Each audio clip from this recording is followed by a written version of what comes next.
Take 2 minutes. Only 2 minutes. I am giving only 2 Then I will minutes. not speak. मैं Either बोलूँगा from फिर this बोल side, किसी और either को from दी any side. कोई नहीं क्यों मैं डेलीवेजर हूँ क्या आप ने सिंगल मेंबर्स को 10-10 मिनट दिए give me 8 minutes at least don't do injustice with me please for God's sake You start. Mr. Start. You start. Sir आज 10 दिसंबर का दिन है दे रहे हैं बिठाओ सभी को दे रहे हैं। सर आज 10 दिसंबर का दिन है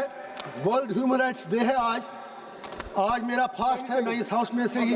ऐलान करके गया था कि I am on a fast today on eve of world human rights day to remember people of their duties towards people of Jammu and Kashmir sir इससे पाक दिन मेरे लिए और क्या हो सकता है कि आज जब इस हाउस में इलेक्टोरल रिफॉर्म्स डिस्कस हो रहे हैं और मैं उस जम्मू कश्मीर से आया हूं जहां के लोगों ने मुझे जब यहाँ भी इलेक्टोरल बॉन्ड्स की बात चली करोड़ों की बात चली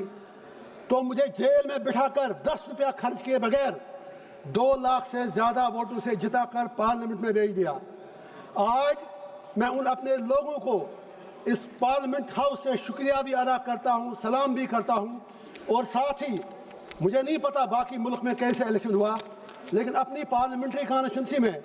जिस तरह तमाम सरकारी एजेंसियों की गुंडागर्दी दबाव के बावजूद इलेक्शन कमीशन ने फेयर इलेक्शन करवाया और मैं जेल में रहते हुए जीत गया मैं उसके लिए इलेक्शन कमीशन का शुक्रिया अदा करता हूं अपने लोगों की तरफ से आप ताली मत बजाइए मुझे आपसे अब 2 बातें करनी है तो ये बात आ गई आपकी बात नहीं आप इनकी बात भी करिए इंजीनियर साहब सर आपने जिस तरह से अब बात करने दीजिए ना अपने सर जज्बात की तर्जुमानी की है शुक्रिया वो आपके पूरे वतन तक चली शुक्रिया सर आप मुझे इनसे भी बात करें प्लीज आज खुदा के वास्ते मुझे आज 2-4 मिनट दीजिए इंशाल्लाह बहुत ही इंपॉर्टेंट बात है मैं ये कह रहा हूँ या तो आप इलेक्शन रिफॉर्म्स कर लीजिए जेल से be serious for a while please for God sake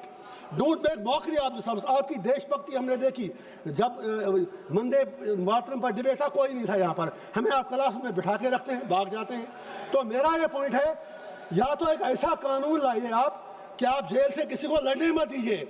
या अगर लड़ता है कोई तो फिर उससे कम से कम दुनिया में फिर बात बाहर निकलती है कि आप उनसे फिर पैसा लेते हैं शायद ये चीज़ अच्छी बात नहीं है उसी तरह आपने सर कौन सा कानून है जब आपने डिलिमिटेशन कश्मीर में किया J&K में तो कश्मीर में आपने सिर्फ 1 सीट बढ़ा दी जम्मू खिते में 5 बढ़ाई लड़ा दिया खुद को एक दूसरे से और कहाँ पर देश में 5 MLA नॉमिनेट होते हैं आप मुझे इंडिया अलायंस से 1-2 बातें करने दीजिए प्लीज एक बात कह के खत्म करिए सर खुदा के वास्ते प्लीज हाथ जोड़ता हूँ आप सर बोलने दीजिए ना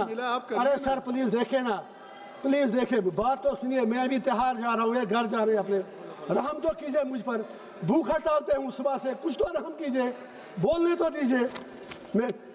पप्पू यादव जी को मुझे उनका सम्मान है सर सुनिए ना प्लीज मैं वहाँ आऊँगा फिर मैं ये इंडिया अलायंस से बात करना चाहूँ आप फैसला कर दो आप तो एक तरफ कहते हैं वोट चोरी होती है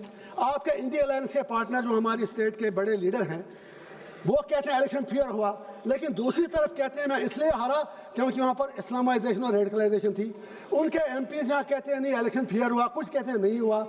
आप आज ये फैसला कर लें सिर्फ अगर वाकई आपको आगे डेमोक्रेसी को जिंदा रखना है तो इतिहास में सबक लेना जरूरी है राहुल गांधी जी ने सही कहा एंटी नेशनल एक्ट तो 1987 को मत भूलिएगा आप 1987 में आपके सवाल आ गए सैयद अली गिलानी लोन यासीन मलिक उन सबको तशद्दुद किया उनके मुंह में उनके आलू डाल दिए वो सबसे बड़ा इंटरनेशनल एक्ट था उसकी वजह से लोग वहां पर मिलिटेंट बने उस इंटरनेशनल एक्ट की कीमत आज आपको चुकानी पड़ रही है पूरे कंट्री को उसके लिए आपको भी जवाब देना है अध्यक्ष जी